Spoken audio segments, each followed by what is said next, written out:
Sir ఇప్పుడు చిన్న చిన్న మైన్యూట్ మిస్టేక్స్ ఇంతకు ముందు ఉన్నటువంటి ఇష్యూస్ చూపించేసి పాస్పోర్ట్ క్యాన్సిల్ చేసేస్తున్నారు, వీసాస్ క్యాన్సిల్ చేస్తున్నారు, డిపోర్ట్ చేసేందుకు ఎక్కువ అవకాశం ఉంటుంది, ఇండియన్ స్టూడెంట్స్ బాగా ఎఫెక్ట్ అవుతున్నారు అనేటువంటిది some medias are reporting. Is that right sir? నిజంగా అట్లాంటి ఉన్నాయి అక్కడ? ఎస్, 100%. ఇప్పుడు జరుగుతున్న కరెంట్ ట్రెండ్స్ ఏంటంటే, నేను 2 days అయింది అమెరికాకి వచ్చి, ఇండియాలో ఉన్నాను మొన్నటి వరకు, మీకు తెలుసు. సో ఏంటంటే పోర్ట్ ఆఫ్ ఎంట్రీ అనేది ఏంటంటే వాళ్ళ గేట్వే, అక్కడే వాళ్ళ స్క్రీనింగ్ జరుగుతుంది. అంటే ఎప్పుడైనా అమెరికా 2-3 steps లో స్క్రీనింగ్ చేస్తారు. ఇప్పుడు ఒక H1B ప్రోగ్రామ్ లో H1 ఇక్కడ అప్రూవ్ చేసి H1 కాపీ ఇండియాకు పంపితే, ఇండియాలో కాన్సులేట్కి వెళ్ళి అక్కడ వీసా స్టాంపింగ్ వెళ్తారు.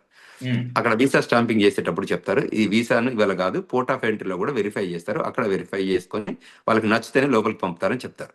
సో సెకండ్ స్టెప్ ఏంటంటే వాళ్ళు ఇది CBP అంటారు, customs and border protection office. ఇక్కడైతే మన కాన్సులర్ పోస్టులు ఉంటాయి కదా, ఈ ఇండియాలో ఉన్న కాన్సులర్ పోస్టులు ఎలా ఉంటాయో అమెరికాలో కూడా కస్టమ్స్ అండ్ బార్డర్ ప్రొటెక్షన్ తో కూడా CBP ఆఫీసులు ఉంటాయి, where you come in to the country. అది షికాగో కానివ్వండి, డెట్రాయిట్ కానివ్వండి, DC కానివ్వండి, అట్లాంటా కానివ్వండి, you name it, every space where the international arrivals, international passengers arrival అయ్యే ప్రతి దగ్గర వాళ్ళు చేస్తారు. అక్కడ మళ్ళీ ఇంటర్వ్యూ చేస్తారు, 2-3 questions అడుగుతారు. ఏంటి, what is the purpose of you are coming into the country, so ఇక్కడ వర్క్ చేస్తున్నారు, మీకు జాబ్ ఉందా, మీకు జాబ్ అంటే ఏంటి, మీరు ఇక్కడ. అదే విధంగా స్టూడెంట్ కూడా F1 ఏ యూనివర్సిటీ, ఏ స్టడీ, ఏ ప్రోగ్రామ్ లో జాయిన్ అవుతున్నారు, so what is your plan, fees ఎవరు కడుతున్నారు, ఇట్లా కొన్ని నార్మల్ క్వశ్చన్స్ స్టాండర్డ్ గా ఉండే, అంటే టిపికల్. సో వేరాజ్ ఈ మధ్యలో మన స్టూడెంట్స్ అందరు ఇక్కడికి వచ్చేసి ఫస్ట్ సెమిస్టర్ ఇండియా నుంచి పే చేసి, మిగతా 2-3 సెమిస్టర్లను ఇక్కడ US లోనే ఈ వర్క్ చేయడం వల్ల, అంటే వేరియస్ ఇట్లా హార్డ్ జాబ్స్ చేయడం వల్ల ఏమైందంటే అది గమనించారు. సో అందువల్ల ఏం చేసిన, దాన్ని టు కరెక్ట్ ఇట్ కూడా మళ్ళీ వాళ్ళు learn that they need to correct it. అందులో భాగంగానే వీళ్ళు దానికి ఏం చేస్తే బాగుంటుంది అనేది ఒక ప్రోగ్రామ్ తీసుకున్నారు. రెండవది ఏంటంటే హిస్టారికల్ గా కంట్రీ లోపలికి వచ్చిన తర్వాత వీళ్ళు ఏమేమి చేస్తున్నారు యాక్టివిటీస్. ఒకరు DUI కేసులో దొరుకుతున్నారు, ఒకరు స్పీడింగ్ లో దొరుకుతున్నారు, ఇంకొకరు థెఫ్ట్ కేసులలో దొరుకుతున్నారు. అంటే మనకు తెలియక, అంటే ఇక్కడ కల్చర్ తెలియక, ఇక్కడ ఇష్యూస్ తెలియక మనలు ఈ ఏరియాస్లలో ఎంగేజ్ అవుతున్నారు. సో వేరియస్ మనీ లాండరింగ్ లో దొరుకుతున్నారు. అంటే వేరియస్, ఇప్పుడు ఇద్దరు ఒక గ్రూప్ ఆఫ్ పీపుల్ ఒక రూమ్ లో ఉంటే వాళ్ళు కొట్లాడుకుంటారు, అంటే ఎమోషనల్ గా ఫైటింగ్ అవుతుంది కదా ఏదో ఒక ఇష్యూస్ లో, విత్ ఇన్ ద, అంటే ఫ్రెండ్స్ కూడా ఏదైనా ఈగోస్ హర్ట్ అయ్యి అటువంటి కొట్లాడడం వల్ల మ్యాన్ హ్యాండిలింగ్ చేస్తారు ఇక్కడ. అంటే మనకి ఇండియన్ ఎమోషనల్ గా ఉంటే కొడితే చెంప మీద దెబ్బ కొట్టడం కానీ, ఇట్లా బాడీని టచ్ చేయడం కానీ ఇటువంటి చేస్తారు. సో ఇటువంటిది కూడా it's criminal intent or criminal act. So ఇటువంటి లైన్స్ లో, అంటే various things, if I name it all those things, ఆ ఏరియాస్ లో ఎక్కడైతే కనెక్ట్ అయ్యి అది క్రిమినల్ ఇంటెంట్ ఉంది అని అనుకుంటే ఏం చేస్తారు, వాళ్ళు కేసు ఫైల్ చేస్తారు. ఇండియా లాగా ఏదో ఒక ఫోన్ మాట్లాడో లేకపోతే ఇంకోరు ఫోన్ చేస్తానో దాన్ని వదిలేయరు అక్కడ. సో ఏది జరిగినా దాన్ని ఇన్సిడెంట్ ను ఎవిడెన్స్ తో సహా తీసుకొని క్యాప్చర్ చేసి they will file A case. So ఆ కేసు మళ్ళీ కోర్టుకి వెళ్ళడం, అరెస్ట్ చేయడం, జైలుకు పంపడం, బెయిల్ మీద రావడం, మళ్ళీ కోర్టు ప్రొసీడింగ్స్ ఉంటుంది. ఇవన్నీ స్టెప్ బై స్టెప్ ప్రాసెస్. తర్వాత కోర్టులో ఎప్పుడైతే దానికి సొల్యూషన్ వస్తుందో వాళ్ళు ఏం చేస్తారు, పనిష్మెంట్ ఏమైనా ఇవ్వచ్చు, మీ లైసెన్స్ ను ఇది చేయొచ్చు, సస్పెండ్ చేయొచ్చు, లేకపోతే పెనాల్టీ పే చేయొచ్చు, లేదంటే వాలంటరీ వర్క్ చేయించవచ్చు. అంటే కొన్ని గంటలు, ఒక 40 గంటలు 50 గంటలు మీరు ఈ సమాజం కోసం వాలంటరీ పని చేయమని చెప్తారు. అంటే పనిష్మెంట్స్ టోటల్ గా ఇవ్వడం ద్వారా దాన్ని డైల్యూట్ చేసి క్లూజ్ చేసేవాళ్ళు. హిస్టారికల్ గా ఎవరు నాన్ ఇమిగ్రెంట్ వచ్చినా కూడా ఇటువంటి దాన్ని చేసేవాళ్ళు. ఇది ఇమిగ్రేషన్ దాని మీద ఇంపాక్ట్ కాకపోయేది. ఇవాళ ఏమైంది, అది కాకుండా ట్రంప్ అడ్మినిస్ట్రేషన్ వచ్చాక సెకండ్ టైం ఏం చేశారో ఒక ఎగ్జిక్యూటివ్ ఆర్డర్ తీసుకొచ్చారు. ఈ ఎగ్జిక్యూటివ్ ఆర్డర్ ఏం చెప్తుంది అంటే, ఎవరైతే ఈ టెర్రరిస్ట్ యాక్టివిటీస్ లో ఇన్వాల్వ్ అవుతున్నారో, అదే విధంగా ఆ యాక్టివిటీస్ లో ఫేవరిజం, హమాస్ కానివ్వండి, లేకపోతే సోషల్ మీడియాలో రాయడం రూపకం కానివ్వండి, ఇంకా వేరియస్ రూపకంగా కూడా వాళ్ళు చేస్తున్న యాక్టివిటీస్ కానివ్వండి, ఇది కంట్రీ ఇంట్రెస్ట్ కు అగనెస్ట్. సో అందువల్ల మీరు ఈ కంట్రీ అగనెస్ట్ చేస్తే మిమ్మల్ని మేము డిపోర్ట్ చేస్తాము, మాకు ఎవ్రీ రైట్ ఉంది అన్న ఉద్దేశంతో ఒక ఎగ్జిక్యూటివ్ ఆర్డర్ ఇష్యూ చేస్తారు. ఇన్ సిమిలర్ లైన్స్ లో మన వాళ్ళని కూడా ఇక మెజారిటీగా మన వాళ్ళు ఏం చేస్తారంటే, మాకు అబ్జర్వేషన్ లో మన ఆఫీస్ కానీ మన గ్లోబల్ తెలంగాణ వచ్చిన కేసులలో మెజారిటీ ఎలా ఉన్నాయంటే ఇవే ఉన్నాయి. థెఫ్ట్ కేసుల్లో ఇన్వాల్వ్ అయ్యారు మన వాళ్ళు, తర్వాత DUI కేసులలో ఇన్వాల్వ్ అయ్యారు మన వాళ్ళు, తర్వాత ఈ ఇన్ఫైట్ విత్ ఇన్ ద రూమ్ లో కానీ, ఆ గెస్ట్ హౌస్ లో కానీ ఉన్నప్పుడు ఫైటింగ్ లో ఇన్వాల్వ్ అయ్యారు. తర్వాత మ్యాట్రిమోనియల్ ఇష్యూస్ లో కూడా కొద్దిగా వైఫ్ అండ్ హస్బెండ్ కొట్లాటలలో కూడా క్రిమినల్ యాక్టివిటీ జరుగుతుంది, అందులో ఇన్వాల్వ్ అయ్యారు. ఇవి నాన్ ఇమిగ్రెంట్ ఉన్న వాళ్ళు మేజర్ గా, అంటే F1 వీసా మీద ఉన్న వాళ్ళు కానీ, H1 వీసా మీద ఉన్న వాళ్ళు కానీ, B1 B2 మీద ఉన్న వాళ్ళు కానీ, అంటే మేజర్ గా F1 H1 మీదనే మనం మాట్లాడుకుంటుంటాం కాబట్టి. సో అందులో ఇన్వాల్వ్ అయిన వాళ్ళకి ఇది ఒక ఏం చేస్తున్నారు, వాళ్ళకి ఫస్ట్ F1 గురించి మాట్లాడదాం ఎక్స్క్లూజివ్ గా. F1 ఏం చేస్తున్నారు, వాళ్ళకి వీసా క్యాన్సిల్ చేస్తున్నారు. ఫస్ట్ పాస్పోర్ట్ లో ఉన్న F1 వీసాను ఇమీడియట్ గా క్యాన్సిల్ చేస్తున్నారు. సెకండ్ ఏం చేస్తున్నారు, వాళ్ళకి సెవిల్స్ అని ఉంటుంది, ఏదైతే యూనివర్సిటీలో ఒక డేటాబేస్ ఉంటుంది, అది స్టూడెంట్ ఎక్స్చేంజ్ ప్రోగ్రామ్ కింద అది వీసా ప్రోగ్రామ్ ఉంటుందంటే ఆ ప్రోగ్రామ్ను కూడా టెర్మినేట్ చేస్తున్నారు. అంటే వీసా క్యాన్సిల్ చేస్తున్నారు, సర్వీస్ని టెర్మినేట్ చేస్తున్నారు. సో ఈ రెండు చేయడం వల్ల ఏంటి అంటే వాళ్ళ అన్లాఫుల్ ప్రెజెన్స్ ఉన్నట్టు అవుతుంది. అంటే ఆ రోజు నుంచి ఆ స్టూడెంట్ స్టేటస్ లేనట్టు క్లియర్గా they are not having any status. So ఇప్పుడు మళ్ళీ ఏం చేస్తున్నారు, వాళ్ళు వాలంటీర్ డిపార్చర్ పొమ్మని చెప్తున్నారు. ఇందులో ఇఫ్ యూ గో ఆ వాలంటరీ, ఇప్పుడు ఎలక్ట్రానిక్ గా వీసా క్యాన్సిల్ చేశారు కదా, ఈమెయిల్ రూపకంగా వస్తుంది స్టూడెంట్ కి. ఏం చేస్తున్నారు, మీరు ఇండియాకి వెళ్ళి, అంటే మన ఎగ్జాంపుల్ ఇండియన్స్ గురించి చెప్పాలనుకుంటే హైదరాబాద్ కాన్సులేట్ లో వీసా వచ్చి ఉంటే హైదరాబాద్కి వెళ్ళి మీ పాస్పోర్ట్ హ్యాండ్ ఓవర్ చేయండి. వాళ్ళు మిమ్మల్ని ఫిజికల్ గా క్యాన్సిల్ చేస్తారు. అంటే పాస్పోర్ట్ మీద కూడా వాళ్ళు క్యాన్సిల్ చేస్తారు, క్యాన్సిల్డ్ అని ముద్రేస్తారు, okay whatever that cancel. అది చేయడం అనేది whole end to end process. లేదు మీరు చేయని పక్షంలో మేమే మిమ్మల్ని అరెస్ట్ చేస్తాము మీరు కంట్రీలో ఉంటే. మా ఐస్ ఇమిగ్రేషన్ కస్టమ్ ఎన్ఫోర్స్మెంట్ డిపార్ట్మెంట్కి ఏం చేస్తాము, ఎవరైతే వీసాలు క్యాన్సిల్ చేస్తామో, ఎవరైతే సర్వీస్ టెర్మినేట్ చేస్తామో వీళ్ళందరి లిస్టు వాళ్ళకి సిబిపి ఆఫీసర్స్కి ఇస్తారు. సిబిపి ఆఫీసర్స్ ఏం చేస్తారు, వీళ్ళు ఎక్కడెక్కడ ఉన్నారో వెతుకుతారు. ఇక్కడ ఈ వాషింగ్టన్ డీసీలో ఉన్న టెర్మినేటెడ్ అయిన వాళ్ళు ఉంటారు, అడ్రస్ ఉంటుంది కదా, వాళ్ళు వస్తారు, వచ్చి వాళ్ళని అరెస్ట్ చేస్తారు. So CBP officer cannot send them back right away, because it's home land లో ఉన్నది. ఎయిర్పోర్ట్ లో అయితే వాళ్ళు పంపించవచ్చు, బికాజ్ అది ఎయిర్పోర్ట్ లో జరుగుతుంది కాబట్టి. ఒకసారి ల్యాండ్ లోపలికి వచ్చాక ల్యాండ్ పైన ఉన్నారు కాబట్టి ఒక ఇంట్లో అరెస్ట్ చేస్తే సిబిపి వాళ్ళు డైరెక్ట్ లాక్కెళ్ళిపోయి ఫ్లైట్ లో ఎట్టి పంపడానికి ఉండదు. Their job is to arrest చేశాక తీసుకెళ్లి కోర్టు ముందు ప్రొడ్యూస్ చేస్తారు. ఇమిగ్రేషన్ కోర్టు ముందు ప్రొడ్యూస్ చేస్తారు. ఇమిగ్రేషన్ జడ్జి ఏం చేస్తారు, వాళ్ళకున్న ఆర్డర్ ఆఫ్ ప్రయారిటీలో 2 రోజులు కావచ్చు, 20 రోజులు కావచ్చు. మన ఒక అబ్బాయి 66 రోజులు జైల్లో ఉన్నాడు. 66 రోజుల తర్వాత వాళ్ళని మళ్ళీ జడ్జి ఏం చేశాడు, based on your immigration nationality act violations ప్రకారం, so you violated 1, 2, 3, 4, 5, 6 you and pleaded guilty అయ్యావు కాబట్టి this is what happening now, we are withdrawing your admission, so you are deporting అని చెప్పి జడ్జి చెప్తే, జడ్జిని ఆర్డర్ తీసుకొని వీళ్ళు సిబిపి ఆఫీసర్ మళ్ళీ తీసుకొచ్చి ఎయిర్పోర్ట్ లో ఎక్కిస్తారు. That is their job. This is the high level procedure. Okay sir, ఇందులో ఏ మాత్రం కూడా సెకండ్ లేదు. ఇది జరుగుతుంది యాజ్ ఆఫ్ నౌ. వాలంటరీ లేకపోతే అరెస్ట్కి అవకాశాలు ఉంటాయి. సో లేదు, ఇంకొకటి రీఇన్స్టేట్మెంట్ కూడా చర్చలు జరుగుతున్నాయి. కానీ ఏది రీఇన్స్టేట్మెంట్ అయినా కూడా డ్యూరింగ్ ద రీఇన్స్టేట్మెంట్ ప్రాసెస్ లో కూడా సిబిపి ఆఫీసర్స్ వస్తే, ఐస్ ఆఫీసర్స్, సిబిపి ఆఫీసర్ కాకుండా సిబిపి అక్కడ కస్టమ్ బార్డర్ ప్రొటెక్షన్ లో ఉంటారు, ఐస్ ఆఫీసర్స్ వస్తే వాళ్ళు తీసుకెళ్లి అరెస్ట్ చేసి జైల్లో పంపించి పోటీ చేసే అవకాశాలు ఇప్పుడు ఉన్నాయి. అంచేత వాళ్ళు జాగ్రత్తగా, వాళ్ళకు వయలేట్ చేసిన రూల్స్ ప్రకారంగా వాళ్ళు జాగ్రత్తగా ఉండడం బెటర్. Okay sir. సార్ ఇప్పుడు ఈ వీసాస్ క్యాన్సిలేషన్ చేయటము, ఇండియన్ స్టూడెంట్స్ ని మళ్ళీ వెనక్కి పంపిస్తామంటుంది మేక్ అమెరికా గ్రేట్ అగైన్ లో భాగమేనా, లేకపోతే అక్కడ ఇండియన్స్ వచ్చేసిన తర్వాత యుఎస్ సిటిజన్స్, యుఎస్ స్టూడెంట్స్ యొక్క ఎంప్లాయ్మెంట్ మొత్తాన్ని కూడా దెబ్బ కొట్టేస్తున్నారు మొత్తం అనేటువంటి ఒక అలిగేషన్ లో భాగమా? Why this happening? మంచి పాయింట్ మాట్లాడారు. ఇది 2 ఫేసెస్ ఉంటుంది ప్రతి దానికి. మన కాయిన్కి ఎట్లా 2 ఫేసెస్ ఉంటాయో, ప్రతి సబ్జెక్ట్ కూడా 2 ఫేసెస్ ఉంటాయి, ప్రతి ఇష్యూ కూడా 2 ఫేసెస్ ఉంటాయి, ప్రతి అనాలజీకి కూడా 2 ఫేసెస్ ఉన్నట్టు దీనికి కూడా మీరు అన్నది కరెక్ట్ పాయింట్. మనం ఇక్కడికి వచ్చి ఒక F1 ప్రోగ్రామ్ మీద రండి, మీరు స్టూడెంట్ గా ఉండండి, కొత్త మనీ తీసుకురండి, మంచిగా చదువుకోండి, చదువుకున్న తర్వాత మంచి జాబ్, మీ ఎబిలిటీ స్కిల్ చూపించండి, మంచి స్కిల్డ్ లేబర్కి వెళ్ళండి, ఒక $100,000 జాబ్ సంపాదించుకోండి అని అమెరికా చెప్పింది. మన వాళ్ళు ఏం చేస్తున్నారు, వస్తున్నారు, వచ్చి నుంచి మనకు పార్ట్ టైం జాబ్స్ చూస్తున్నారు. యాక్చువల్గా $10, $12 జాబులు అవి అమెరికన్ జాబ్స్, అవి నాట్ మన జాబ్స్. మనం మాస్టర్స్కి వచ్చి నేను జాబ్ చేస్తా అంటే మీకు వీసా ఇవ్వవు, there is no visa to you, it's clear. మీరు ఇక్కడికి వచ్చి ఏం చేస్తారు, మా ఎకనామిక్ గ్రోత్ ని డిచ్ చేస్తున్నారు. Today they are using that you are raping our economy అంటున్నారు. Literally you are raping our economy. America ఏమంటుందంటే యూఆర్ మా ఫైనాన్స్, మీరు ఏం చెప్తున్నారు, మిమ్మల్ని రమ్మన్న పర్పస్ ఏంటి, మీరు చేస్తున్న యాక్టివిటీ ఏంటి, ఓపెన్ గా మాట్లాడుతుందంటే మీరు ఏం కమిట్ అయ్యారు అక్కడ. మేము మా ఫీజు అంతా I-20లో ఏం చెప్పాము, తర్వాత కాన్సులేట్ దగ్గర ఏం చెప్పాము, మా నాన్న దగ్గర డబ్బు ఇస్తారు, లేకపోతే బ్యాంక్ లోన్ ఇస్తారు, ఈ డబ్బు తీసుకెళ్ళి నేను $30,000-40,000 మేము ఫ్రెష్ గా ఇండియా నుంచి తీసుకొచ్చి అమెరికాలో ఇన్వెస్ట్ చేస్తాము, కాలేజీ గ్రోత్ కోసం కానీ, రీసెర్చ్ ఫెసిలిటీ గ్రోత్ కానీ, ఎడ్యుకేషన్ గ్రోత్ కోసం కానీ పెడతామని ఒప్పుకున్నాం కదా. మరి ఒప్పుకున్న మనం అందరం అదే లైన్ లో, అదే లా ప్రకారం అబాయిడ్ అయి ఉంటే ఇవాళ మిమ్మల్ని ఎందుకు డిపోర్ట్ చేస్తారు? లాజికల్ చెప్పండి, ఆలోచించండి.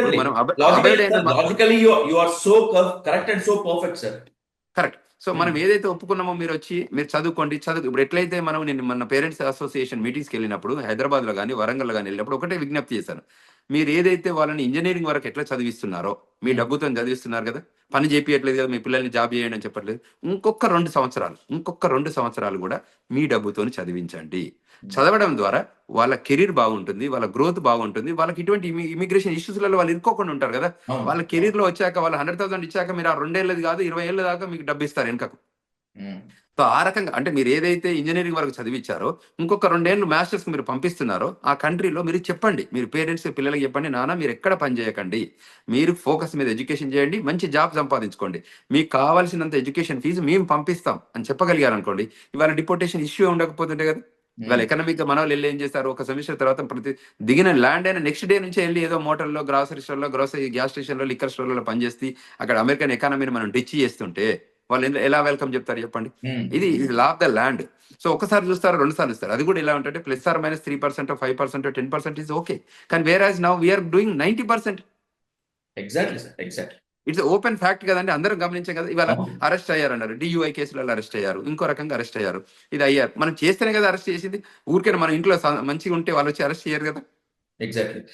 అంటే ద సాడెస్ట్ థింగ్ ఏంటంటే విశ్వేశ్వర రెడ్డి గారు, ఇండియాలో ఉండి లా గురించి, లా అబాయిడ్ చేయాలి, లా 80% క్రాస్ చేయకూడదు అని మాట్లాడుతున్నటువంటి సోకాల్డ్ మేధావులే అమెరికాలో ఇట్లా అన్లాఫుల్ థింగ్స్ చేస్తుంటే ఎందుకు ఇట్లా అమెరికా బిహేవ్ చేస్తుంది అని మాట్లాడుతున్నాను. కరెక్ట్. నేను 2-3 అనలిస్ట్ డిఫరెంట్ టెలివిజన్ లో కూడా ఇదే డిస్కస్ చేశాం. అంటే ఇప్పుడు law of the land that is a foreign country. ఆ కంట్రీకి కొన్ని లాస్ పెట్టారు. ఒక 150+ కంట్రీస్ వాళ్ళని వెల్కమ్ చెప్తున్నారు. వచ్చిన వాళ్ళని మనం దేని ద్వారా కొట్టాలి? వాడు మన దగ్గర ఇండియాలో ఏం దొరికిపోయి గల్లబట్టి కొడతారు, చెంప మీద దెబ్బ కొడతారు, భయపెట్టిస్తారు, బెదిరిస్తారు. అమెరికా అలా చేయదు కదా. ఏం చేస్తుంది? లా ద్వారా చేస్తుంది. ఇప్పుడు స్పీడింగ్ వెళ్తాం, వాడు ఏం చేస్తారు, 65 కాడ 85 వెళ్తారు, వాడు టికెట్ ఇస్తాడు, ఒక రూల్ పెట్టాడు. అంటే 10 ఎక్స్ట్రా వెళ్తే ఎంత, 20 ఎక్స్ట్రా వెళ్తే ఎంత, 30 ఎక్స్ట్రా వెళ్తే ఎంత అని చెప్పి దానికి పనిష్మెంట్ ఇచ్చాడు. 10 వెళ్తే ఇంత ఫైన్, 20 వెళ్తే ఇంత ఫైన్, 30 వెళ్తే జైలు. అంతే కదండి, ఓపెనే కదా, ఇందులో రాంగ్ లేదు కదా. ఆ 100 వెళ్తే కూడా మీరు కూడా ఇబ్బంది చేస్తారు కదా. స్పీడింగ్ వెళ్తే ఆ రోడ్ మీద ఉన్న వెహికల్స్ కి డిస్టర్బెన్స్ అవుతాయి, తర్వాత యాక్సిడెంటల్ ప్రోన్ ఏరియా అవుతుంది అది. సో అందువల్ల ఏంటి, మీరు జాగ్రత్తగా ఉన్న స్పీడ్ లిమిట్స్ లో, పోస్టెడ్ స్పీడ్ లో మీరు డ్రైవ్ చేయగలిగితే అందరూ, అంటే రోడ్ మీద ఉన్న అందరూ ప్రతి ఒక్కరు బాగా వెళ్తారు. సిమిలర్ లైన్స్ లో ఎకనామిక్స్ అయితే ఏముంటుంది, రోడ్ స్పీడింగ్ అవుతే ఏముంది, ఫైనాన్స్ అవుతే ఏముంది, ఇమిగ్రేషన్ అవుతే ఉంది, సేమ్ థింగ్ కదండి. ఇవే నేను ఎడ్యుకేట్ చేయాలనుకుంటాను మన వాళ్ళకి, పిల్లలకి. ఎందుకంటే మీరు మాస్టర్స్ కి రండి, మాస్టర్స్ చేయండి, జాబ్ సంపాదించుకోండి. ఎటువంటి జాబ్? $100,000 సంపాదించుకోండి, $200,000 సంపాదించుకోండి, మీ ఎబిలిటీ ఎగ్జిబిట్ చేయండి. పోనీ grocery store, gas station, liquor స్టోర్లలో మన ఎబిలిటీ ఏముంటుందండి అందులో? ఎగ్జాక్ట్లీ. కస్టమర్ వస్తాడు, మనం పెర్ఫామ్ చేసేది ఏముంది, డబ్బు తీసుకొని ప్రొడక్ట్ అమ్మడం కదా. అది కాదు కదా మన పర్సనాలిటీ.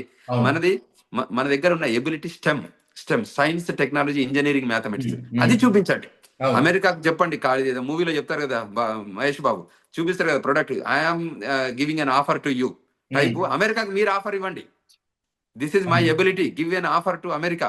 ఇగో నాకు ఈ సైన్స్ లో, ఈ టెక్నాలజీలో, ఈ ఇంజనీరింగ్ లో, ఈ మ్యాథమెటిక్స్ లో దిస్ ఈజ్ మై ఎబిలిటీ అని అమెరికా కంపెనీస్ కి ఆఫర్ చేయండి. అమెరికా మిమ్మల్ని వచ్చి EB1 కేటగిరీలో వీసా ఇస్తుంది, EB1 ఎక్స్ట్రాడినరీ ఎబిలిటీలో గ్రీన్ కార్డ్ ఇస్తుంది, కంట్రీకి మీ ఇంట్రెస్ట్ లో మీరు పనిచేస్తే మీకు సిటిజన్షిప్ ఇస్తుంది. You get my point? Yeah, అంత లాజికల్ గా స్ట్రెంత్ ఉన్నప్పుడు మనం ఎందుకెళ్ళి నేను దిగేసి నేను అది చేస్తానంటే, మీరు మన వాళ్ళు ఒక పాయింట్ రేజ్ చేశారు ఈ మధ్య, నేను సెవెరల్ డిబేట్ లో, డిస్కషన్ లో మాట్లాడుతుంటే, మనం అంతా మిడిల్ క్లాస్ నుంచి వెళ్ళాము, అది వెళ్ళాము. America is not looking for hour middle class.